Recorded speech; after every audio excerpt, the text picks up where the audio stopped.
Welcome back to Soccer Cards United. It's episode 166 of the greatest soccer card podcast in the world. My name is Jason. That's Enzo. Hi, Enzo. Hello, Jason. It's Thursday, the 8th of June, and we're back with another edition of Soccer Cards United. Back again.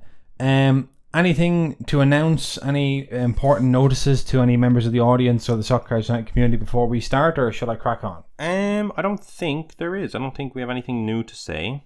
Oh, we have our SGC sub. Oh yeah, but I thought that was part of the show. That's not in the show, no. Oh well, then I'll do a quick one for the camera, just the two main ones. So for people that don't know, we had our trade night in Dublin. There we go. And we accepted, Enzo accepted SGC and PSA submissions. And you're under a lot of strain there. No, I was just trying to pull them up. The two Maradonas that we picked up respectively in, I believe, Germany and London. Yep. Were graded. So these are the 1979-80 Panini Calciatore Maradona. So the Maradona with like the yellow name border. Mm-hmm. One of them got an SGC 2 and one got an SGC 1.5. We obviously didn't have high hopes grade-wise with these cards. Yes. But just getting them in a slab, kind of legitimizing them, making sure they're authentic, all of that, really, really cool. And then a Gianluigi Buffon rookie sticker from his Parma days in 1995. We got an SGC. And would you believe he's still playing for Parma? Crazy. Longer than I've been alive. He got an SGC 4. Well, I was a bit surprised with that. I thought it could have been a bit better, but ultimately it was just a rookie sticker. I got it really, really cheap at a Dublin trade night. The Dublin trade night. And I just said, it'll look nice in a little slab. And then, of course, there's a big array of other people's stuff here that I'm not going to show because they themselves haven't got their grades yet. I don't want to spoil it for them. But if you are one of those people who has sent off the cards via Soccer Cards United, they're back in Dublin.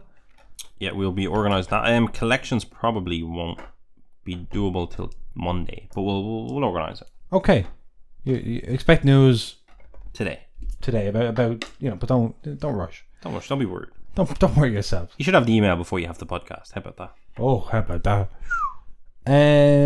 Right, so that's that. Now, Hobby HQ today is actually starting with a football story. Wow. Because sometimes you get hobby stories that break across into the football landscape, and sometimes you get football stories that you think, okay, this is actually genuinely a standalone hobby story. And that, of course, is the announcement that arguably the greatest player of all time, current World Cup champion, Lionel Messi, is moving to America. MLS. He's going to the MLS to play in Major League Soccer for David Beckham's Inter Miami. Whoa. And it's official. That's official. That's confirmed. I can confirm that now if you haven't had that confirmed to you yet. Crazy. Yeah. Crazy stuff. He turned away Saudi Arabia, which is kind of the craziest part of it, because it was definitely like a battle of power almost going on between the Saudi League and every other league in the world. Yes. So for Messi to have gotten a huge offer from the Saudis and still chosen to go stateside instead, it's a huge coup for the MLS and American soccer. Yep. And Beckham. And David Beckham, who, of course, as part of his move back in the day to LA Galaxy, was given the opportunity to purchase a MLS franchise. And then when Inter Miami finally came to fruition, 6 years ago, Messi recorded a video message for David Beckham, which said, "Congratulations on the new franchise. Hope it goes well. And who knows, perhaps in a few years you'll be giving me a call." And 6 years later, he did give him a call, and he also gave him a big contract. And now Messi's heading to Miami, where he already owns a home. Okay. Convenient. This is an interesting one because the actual first time that I heard it kind of, what would you say? Not confirmed, but like kind of the basically confirmation was on, what day is it? It's on Tuesday night, when a Florida journalist, Caden Dedisa, said, "Scoop! Inter Miami CF will be announcing the signing of World Cup 7-time Ballon d'Or winner and 4 times Champions League winner Lionel Messi within the next week to a 2.5-year contract pending medical and visa." So then we had that on the Soccer Cards United Twitter. So it was like, oh, this is happening. And then the next morning, Guillaume Balaguer, who for a long time in our part of the world was like the Spanish expert, said Messi has decided his destination, Inter Miami, which of course that kind of confirmed it. And then later on that day, Messi himself announced that he was heading to Inter Miami, and it all became official. It all became very real. It all became very real very quickly. And the exact breakdown of Messi's deal, because of course the question is, how was he able to turn down the Saudi deal? The Saudi deal, because that was like $1 billion, $1 billion for 2 years or whatever, or 4 years, still whatever.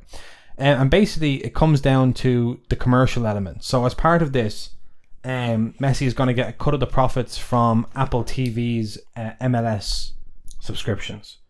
So that's potentially huge, because Messi, of course, himself will be bringing a lot of subs. Will be bringing a lot of subscriptions. Yeah. So, and also he is apparently getting a cut of Adidas's jersey sales. So he's basically said, I could go to Saudi Arabia, and I could get a guaranteed upfront payment, or I could go to the MLS, become the face of soccer, and bet on my commercial revenue over the next 30 years. So it's absolutely massive. What was your reaction when you heard this news, Enzo? I was shocked that he didn't go to Saudi. I really thought the Saudis, they seem to have put a proper plan together, and they're executing and signing. I don't know if it's in this, signing everyone. Yeah, I think they've locked up Kante. They're approaching Riyad Mahrez, Gundogan. Who else did they got? Benzema, of course. Yeah.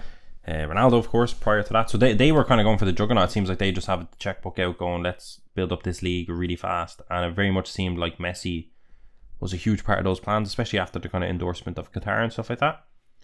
So for him to go MLS, to be honest, I'm surprised. Inter Miami was always kind of mentioned as a potential destination. There was always this thing where both Ronaldo and Messi, even though Ronaldo can't go to the States, there was always this thing of, will they retire in the MLS? Will they go to the MLS? This, that, and the other. Now Messi, the one thing I would say is I feel like he's still very much at the peak of his powers. Yes. He's not... It's not a retirement league. Yeah, he's not finished. He is... Again, it's that thing of he's done so much for so long. He won the World Cup, so it makes sense to want to kind of... Like, he has nothing to prove, basically. Yeah. I wouldn't go as far as to say what the Barcelona statement said. I don't know if you've seen that one, Jason. I didn't read it. They took a little slight at him. So it makes total sense that he wants to go to a league with no pressure and no stress. He's done enough. It was a bit of a backhanded compliment. People weren't happy about it because they're obviously very sad they didn't choose Barcelona. But yeah, it's a shock. It's one more reason to watch MLS. It's going to remind me. I hope he can have the kind of impact that Sebastian Giovinco did in his heyday, because that was quite another little playmaker. Quite the thing to watch. Yeah, you put a big man up front with him. Big man, little man.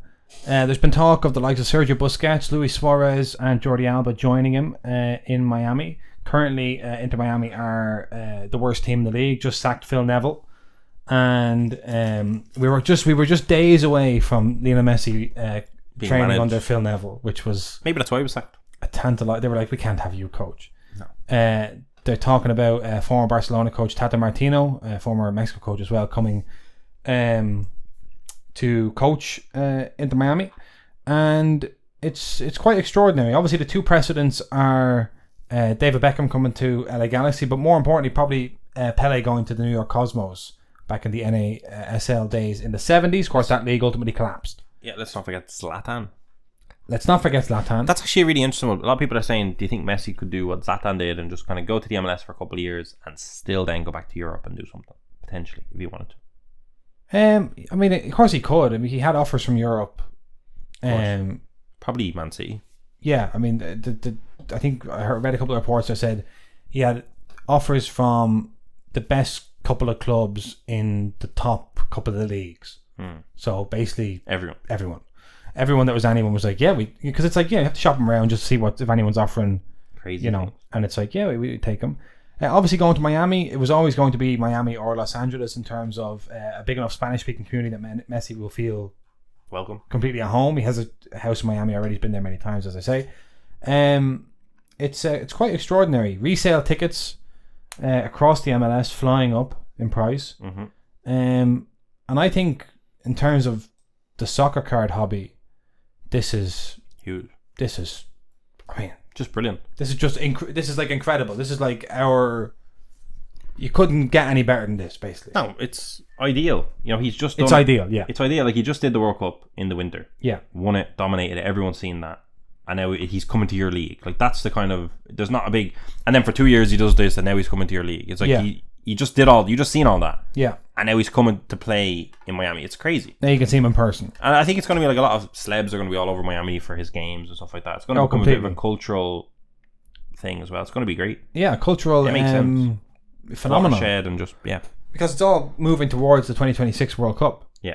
You know, which he could be a part of, perhaps. I think moving to the MLS will extend his international career because he's not going to have to necessarily choose. Yeah. Between Champions League football and football for Argentina. As you said, it's like we're building up to 2026, and this adds to the momentum. Yes, completely. He's in here. He's building the hype. He's doing so much stuff. Yeah. Did you see the 2026 World Cup logo? I saw you tweeting about it. Yeah. Yeah, but I'd never seen it when it released. Did you see it when it released? No, I saw a different one. I thought was like a totem pole design. But then I saw this other one, which is like the redesigned Juve kind of vibes. It's horrible. Terrible. Yeah, but that was released a month ago. I reckon we were in a different country doing something. I don't know what we were doing when that dropped. We missed it. Yeah. But yeah, terrible logo. But apart from that, everything else looks to be going very well for the 2026 World Cup. It's just, I mean, it kind of cements in terms of soccer cards and like the hierarchy of soccer cards. I think this is it for Messi. Like, we're kind of like looking at Messi and Ronaldo's comparative prices, and I think Messi just leaves Ronaldo in the dust now to win a World Cup and then move to the States. Yeah. Short term anyway.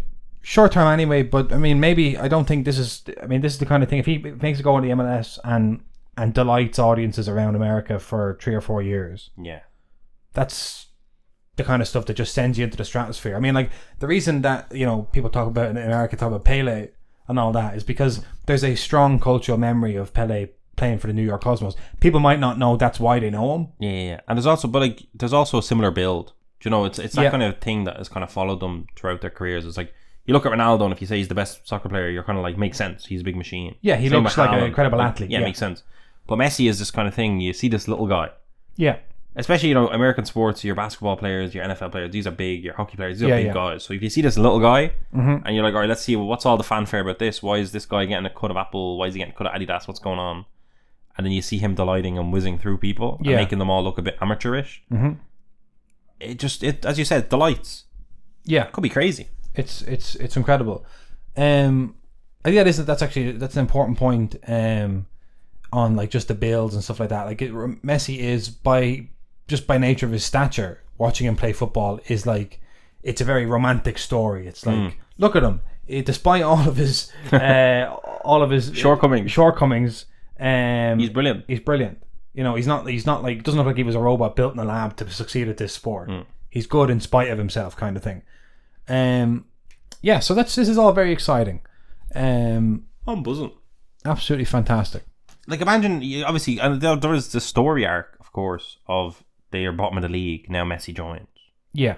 What happens now? Will he have the kind of impact Robbie Keane had on the MLS? I don't know. Yeah, I don't know either. But here's an interesting one. I was just reading an article here on The Athletic about Messi going to the MLS. And it says here at the end of the article, speaking of Robbie Keane, simply having the best player in the league isn't a guarantee of success on the pitch. In fact, only 2 of the last 14 MVP winners played for the eventual MLS Cup winners. And that was Robbie Keane in 2014 and Joseph Martinez in 2018. But like, the MLS is just a difficult competition though, the way it's set up. It is a difficult competition. You got playoffs, you got the whole lot. It's like saying the best player in the world doesn't win the Champions League every year. Obviously not. It's a cup competition. Yeah. Anything can happen. But it's Messi, some will say. However, history has shown that one individual alone cannot conquer MLS like an NBA superstar might. Take Beckham, for example. He joined LA Galaxy at a time when an MLS team's best path to contention was to build through an American college soccer system. He had a worthy attacking ace in Landon Donovan at the height of his powers, but he still didn't win the MLS Cup until his 5th season. Thierry Henry joined the perennial contender in the New York Red Bulls and didn't even make it to the MLS Cup final. Zlatan was irresistibly prolific in front of goal during his 2 seasons with the Galaxy, but MLS remains the only league in which he's played without winning a major trophy. Yeah, but it's the thing. It's a mix between, it's a cup competition, and it's a mix between you can't win it as a single player. That's not the game. So Messi that's why I kind of joked and said he need a big man up front. Like, Messi can completely and utterly cause a winning MLS Cup team. Yeah. but he needs to have certain profile of players around him. He needs obviously a Busquets would be unbelievable in the mid. Yeah, you need someone in the, maybe Busquets still past it, but you need someone in the midfield with a bit of iron. He needs a decent defense, decent keeper, and he needs he needs a target man up front, I think, or someone that can probably, like Suarez back in the day. He needs a finisher. Yeah, I mean, there's no point in playmaking if the fella you're playmaking for can't put the ball in the back of the net. Yeah, that's it. That's it, isn't it? That's it, isn't it? But as we kind of seen, can I just say, yeah, with Sebastian Giovinco and with Carlos Vela, those style of players, tricky, good dribblers, good passers of the ball, have the most success at MLS, I think, because for the most part, that's like just, I don't know, just Giovinco obviously had Altidore up front, but it's like if you have the ability of taking the ball yourself, and running around and doing it, like Ibrahimovic was unbelievable in his time there, but he very much wasn't the dribbler. Yeah. If you don't have someone that can set you up, you need to be able to do it yourself, kind of a thing. Like that's why Joseph Martinez was so good. He could still run with the ball and score. He now plays for Inter Miami. That's the kind of player Messi will go. He'll be. There's a top goal scorer. Yeah. Very exciting stuff. So obviously they're not in a great position at the moment. Inter Miami. Their stadium's not fantastic. No, they play in an 18,000 seater capacity venue that's also supposed to be the home of their reserve team, and it's in Fort Lauderdale, not in Miami. So they are supposed to be building another stadium, but that's due for I think 2025. Like that's a lot of people are like buzzing over their season tickets that they have for that because the price just went up. Yeah, people. Very exciting. Everyone's going to want to watch Messi play. Absolutely, love to see it. Love to see it. You love to see it. And I actually have just remembered that I'm potentially going to Florida at the end of this year. That has just occurred to me now live at the podcast.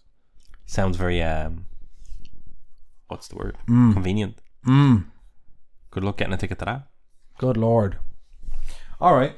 So that's that. Now, with all of that Messi stuff going on, there was a huge hobby transfer story that was flying under the radar, which is Jude Bellingham has reached an agreement with Real Madrid to transfer from Borussia Dortmund. Jude is going to Real Madrid. What a midfield generation they're building. Oh my God. Camavinga. Could he be the world's best young right back? Camavinga on the left, Bellingham on the right. He could be. He could be. They did that to Fede Valverde for a while, didn't they? Yes, they did. Whoa. Real Madrid have reached an agreement with Borussia Dortmund to sign Jude Bellingham. Madrid are set to pay Dortmund in excess of 100 million euros. It'll be one of the highest transfer values in the history of both clubs. The deal is not yet signed, but it's okay, very, very exciting. Dortmund selling a young player for 100 million is about as Dortmund as it gets. That's Dortmund heritage. Dortmund heritage. What's your feeling on this? Great. Classic. It's kind of funny, like when he moved from Birmingham to Dortmund, that was kind of like similar to Messi going to the MLS someday. It's like that was like people are saying it like, if he does well, he might go to Liverpool, Real Madrid, or City or something. Yeah, and that's exactly the arc was fully completed. It's quite interesting because you go to. I wouldn't fancy it if I was him. I mean, he's only 19. Yeah, but like, Real Madrid, you're coming into Real Madrid at a period of maybe their biggest success in recent years. Well, just after. But that's what I'm saying. Yeah. It's like if you're not winning Champions Leagues back to back, you're a failure. You're going to be remembered as he wasn't great. Yeah, it's going to be. We had this incredibly successful period, then we had a transitional period. We got in Bellingham, that didn't work. Moved on Bellingham, brought in somebody else. So no matter what, unless he just keeps winning Champions Leagues, it's going to be classified as it didn't work. That's they have to click. It has to click into place. But it is building the next generation, I suppose. I think I don't know. I think 19 is too young to make that jump to Real Madrid. Could be. Yeah, I mean, look at what was Luka Modric doing when he was 19? What was Toni Kroos doing when he was 19? They weren't getting 100 million euro transfers. Like, there's a reason why players. I just think this is a whole unprecedented level of ascendance of young players coming to the fore, and I think we don't know what they're all going to look like in 10 years' time in terms of like, are they even going to still be playing? How can they maintain their level? Why should a 19-year-old be worth 100 million? I don't know. It doesn't seem like. I kind of get what you're saying. I mean, right now his like the midfield kind of partnership potential is obviously Camavinga, Tchouaméni, and him. Yeah. I don't know if that works as a trio. I mean, obviously Camavinga plays left back. Toni Kroos and Modric are still kind of in the mix, but Yeah. they're on their way out. I don't know. I mean, obviously they've signed in Camavinga, Tchouaméni and Bellingham. They've looked around and got three of the best Midfielders in the young world, midfielders. They're looking to go, and that could be our midfield sort of for the next 15 years. potentially. I mean, they might be saying if one of these works, we're grand. Yeah, true. Maybe. Who knows? In terms of Jude's hobby prices, what do you think happens now?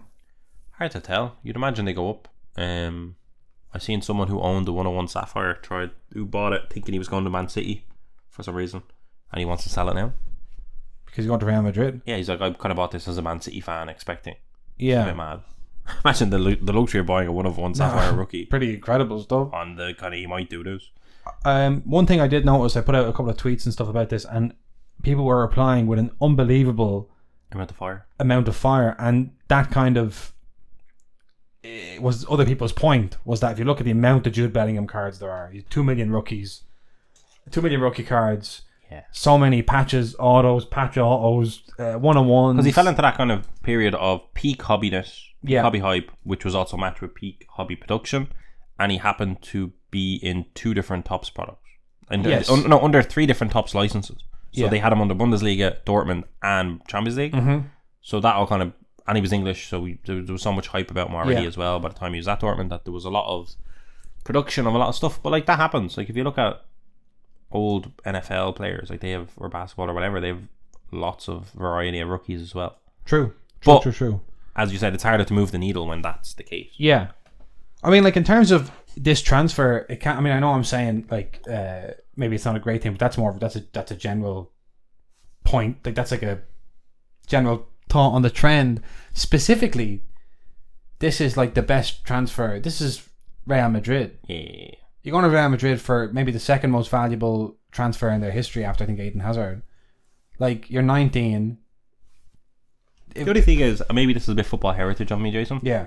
It's kind of, everyone's like, oh, you should have probably went to the Premier League for a couple of years and then went to Real Madrid. Mm-hmm. Do you know what I mean? Yeah. Because like, what do you do after Real Madrid if you're like, there's not a lot of players that go from Real Madrid to somewhere else and then pop off. No. Do you know? That's it. I mean, it's that this is the risk of going. If you leave Real Madrid out in the, as the kind of carrot in front of your nose, which a lot of players do. Ultimately, one day I'd like to play for Real Madrid or for Barcelona as well. They said a few years ago. Like, you can kind of always have something to aspire to. Now it's like you go to Real Madrid, but maybe it represents the changing of the tides. You might think go to Real Madrid and then I might get signed for City. Exactly. If I do well at Real Madrid, there are bigger fish. And there is also, let's not forget, there is the looming Saudi Arabian fund. Someone said that, like, do you think we need to be concerned now about young players that we want a prospect potentially just getting snapped up by the Saudi league, and obviously then maybe getting less attention and their prices not moving? Yeah, which could happen. Like, we've seen it, like maybe Oscar back in the day. He was at kind of, I don't want to say the peak. He's not an amazing player, but he was at the peak of his powers in terms of his own caliber at Chelsea, and then moved to the Chinese Super League. Yeah, never really heard of him again. Oscar was a player who, at the time, if it was now, people would have had a lot of Oscar rookies and stuff like that. Yeah. And then he goes to China, disappears into Shanghai, and that's the last you ever hear of him. You never see him again. I think that's a cautionary tale. Luckily, it looks like the Saudis are targeting veterans. That's how you start, though. That's how you start. And yeah, I think, I don't know, but this is massive. Like the Jude, we called, like, I mean, so long ago, called that year the Jude class. It's happening. Could have been, what do we call it, Pedri, and then he goes to Real Madrid as a Dortmund hero, almost a big Dortmund legend, but not quite. But he joins their 100 million club. Shocking. Yeah, Should be going there a league champion. Yeah, basically, his whole arc would have been a lot better. Yeah, had he got injured at the worst time. Yeah, and I see a lot of injuries in his future. But anyway, so that's Jude, Messi, Jude, big movements, and we're also getting a look at Chrome for the first time. So Champions League Chrome, we haven't heard a dicky bird about Champions League Chrome for ages. Yeah, the season is officially finishing on Saturday. Yep. And we're just now hearing about Champions League Chrome for the first time. So there's a Zidane autograph, different to the Panini Zidane autograph. Not just because the it's the right way up. It's the right way up. But actually, it doesn't say Zidane like that on the. Maybe it won't on that one. Maybe that's just an image. Oh, that could just be like a concept. Yeah, we'll find out. We got Hobby Light back. The design, similar enough to last year. Looks like to me. Another debut of New Parallels. Color match to 99, which is a partial parallel for just 25 players. You can see partial parallel. Yeah. Meaning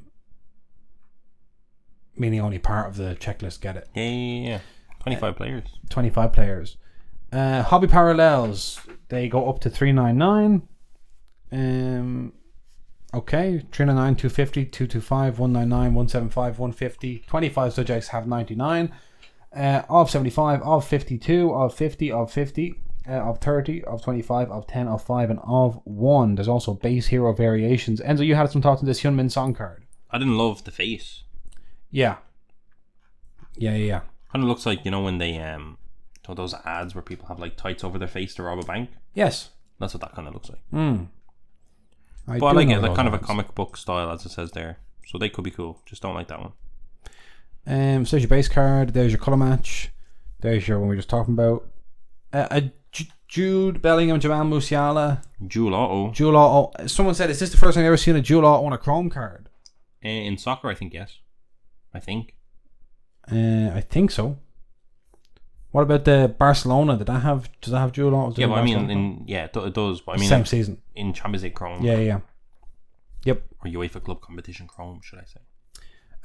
We got some legends there.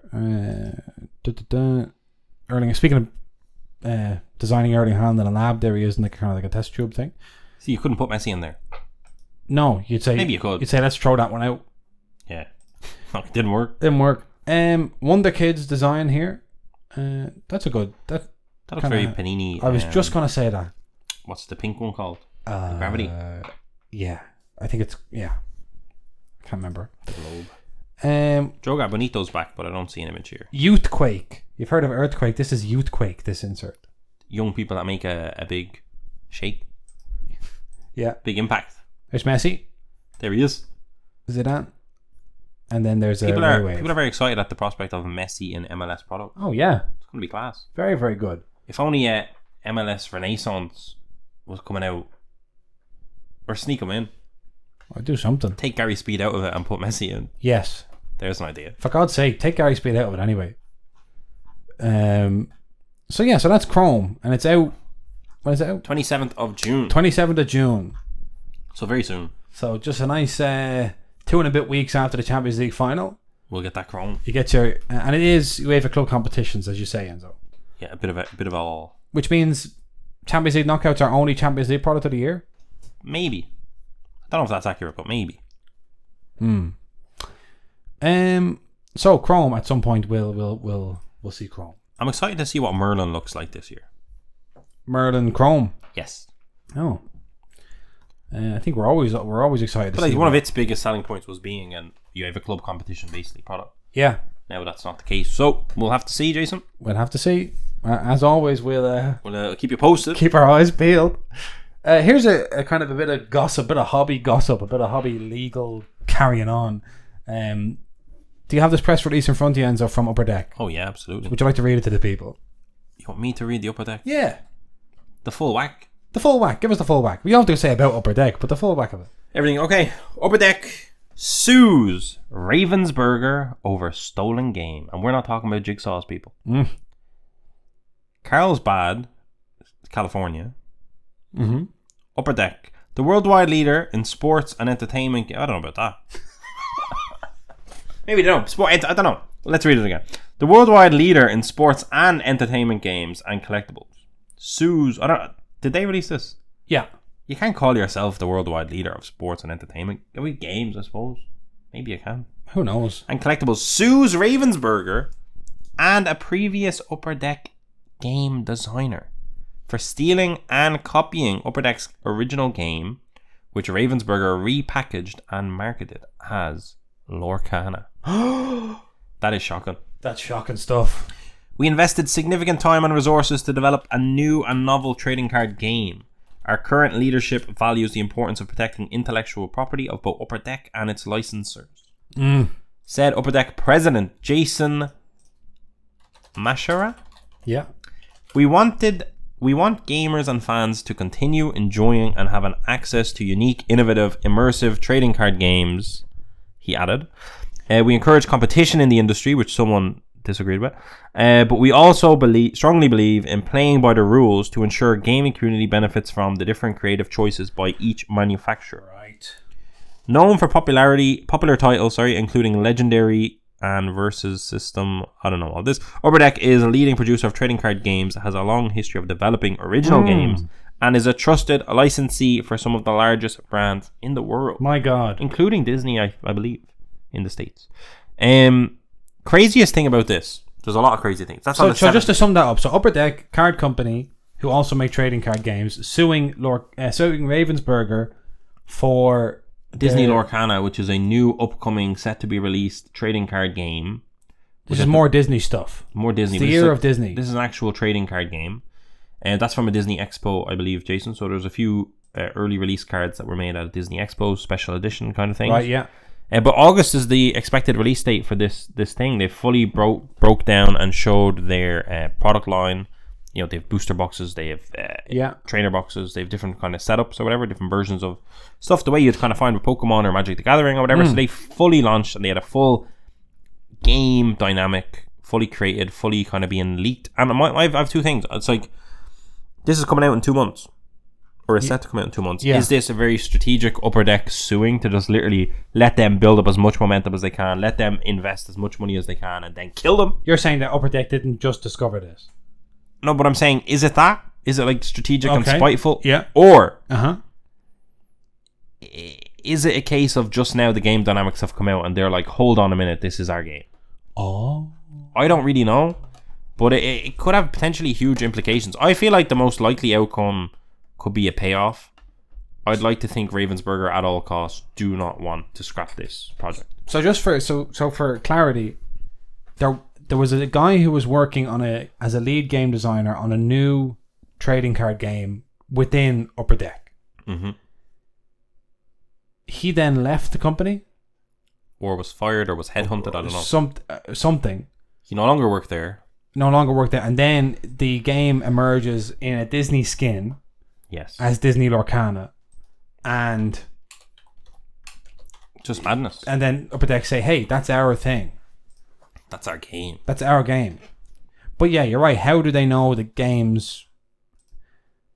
I don't understand. How could they know the game's exact mechanics without the game being released? No, but maybe they've been releasing little bits and little tidbits. Oh, I see. That's what I'm saying. That's why the suing might have come so late, because they needed to know. Yeah. But also, like, from Lorcana's point of view, can they not alter the game a bit? Change the rules. Surely the rule book can be just changed. Have you seen Ravensburger's response? No. Good Lord, I just got a big shock. This is from comicbook.com. When did this get dropped? Yesterday? Yesterday.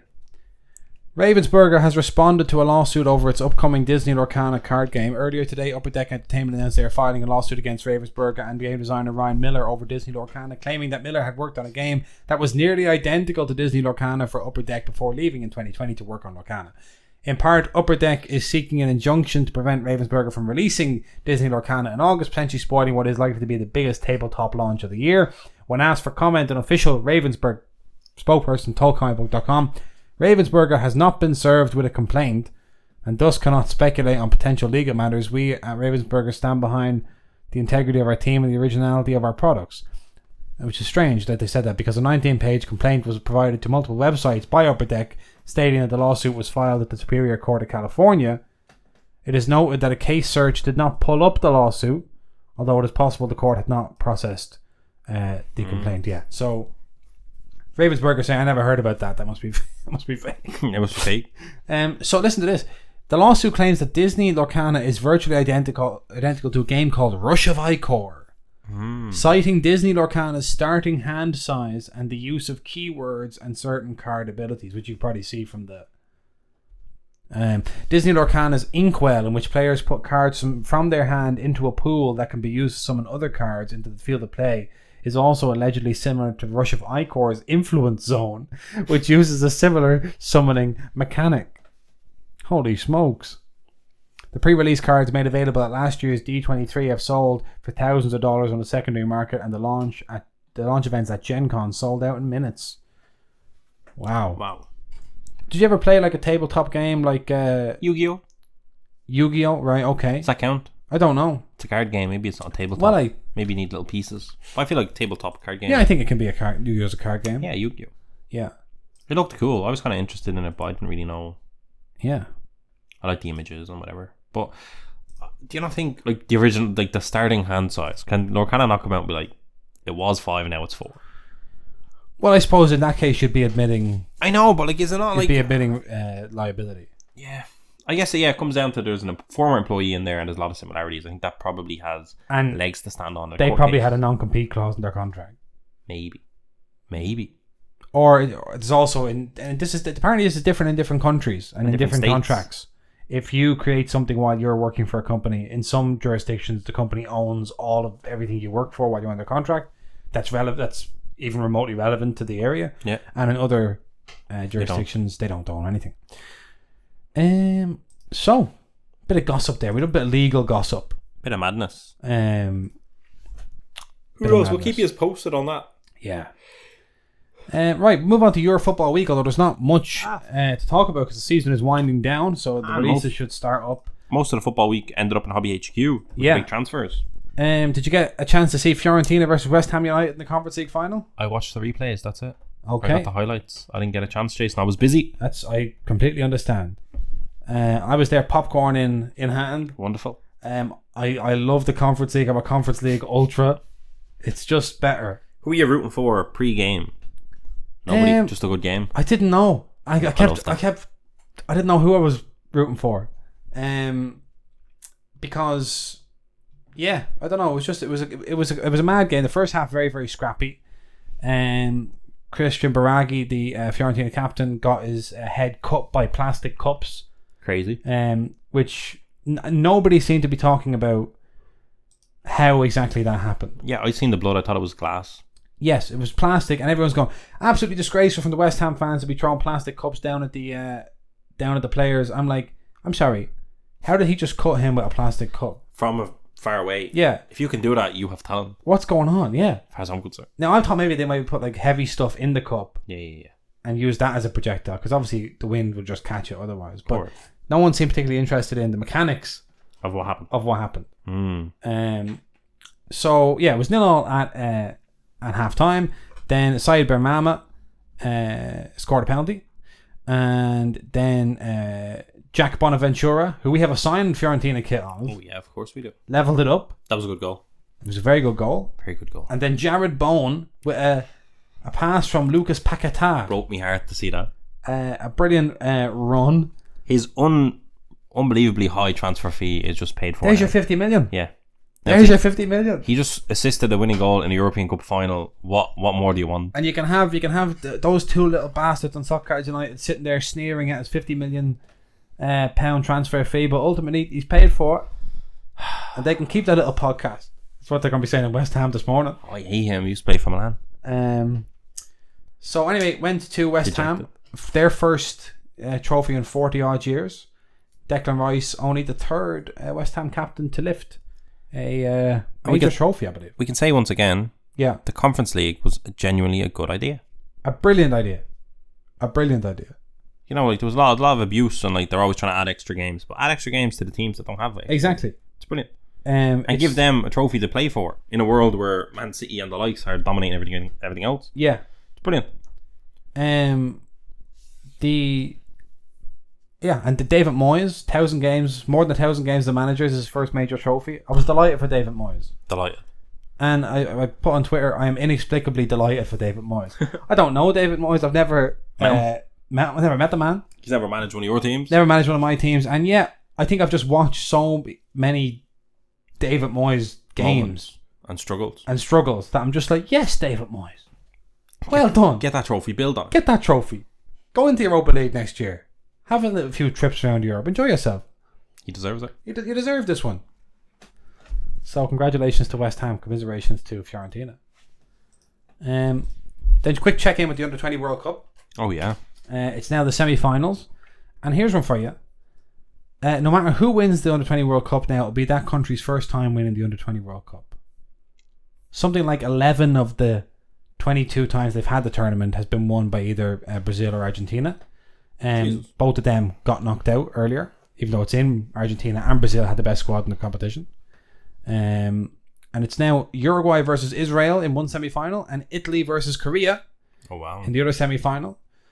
Korea were runners-up, I think, the last time this tournament was played. Italy, the strongest team left. Let's go. With the top scorer, Cesare Cassetti. It's nice to have an Italian that can score goals. Yeah. He's wears the number 8 as well. Quite interesting. I think he's got 6 goals and 2 assists. He's quite the player. Is it? So I remember getting smashed in one of the youth tournaments against Spain back in the day. That made you sad. I think it might have been Seoul scored the winner in the final. Maybe might have been the Euros. Never really kicked on. No, not quite. Israel are kind of the surprise package of the tournament. They knocked out Brazil in extra time in the quarterfinal. Uruguay are just Uruguaying their way. Don't think they've conceded a goal yet. They've only conceded 1 goal or something in the whole competition during the semi-final.